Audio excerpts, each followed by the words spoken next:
Hi, this is Michael Katz from MailSpect, and I'm going to show you one of the cool features of MPP Defense called Thresholds.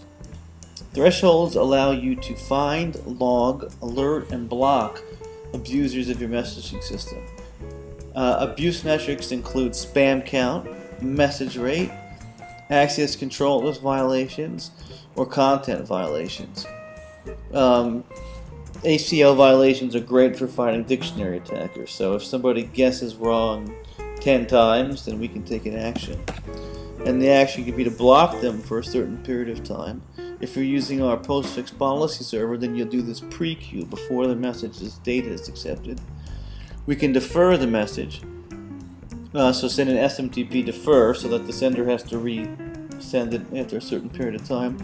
We can warn an automated system with email, and we can log the IP in MySQL. Now, multiple MPP front ends can share the same MySQL database, so you can have a centralized blocking database. And now we can group violators by subject. So if we find one person that's violated your policy and they're sending an email with a subject, if we find any other violator, any other senders with that subject, we're going to block them during the period. So it's very useful for stopping, distributed botnet attacks against you.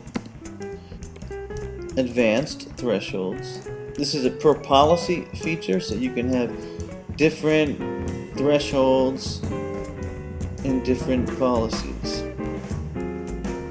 You can also have multiple policies within multiple thresholds within a policy. So you could have one define too many violators and one define people that are sending too many messages. So here we have a spam threshold set up. If you send 5 spams out of 5 messages in 2 minutes, then we are going to block you for 3,600 seconds. We're going to block anybody with the grouping criteria of subject. So anybody else that sends an email with this subject will be blocked at the IP level as well. Now we can add another threshold here, so we'll call it clean, and then we'll say 0, so we don't care about violations. And we're going to say 100 messages, 100 messages in a minute. This time in cache, you can just leave blank. And we're going to say here for clean, we're going to warn. And maybe we're not going to block them, maybe we'll just defer. And we're going to block them. We're going to block them for 2 minutes. So this person's going to have all their messages rejected for a little bit, and if it's a real person, they're going to say, hey, what's up, you're hurting me. And if it's a spammer or somebody abusing your system, which is most likely, then they will be terminated.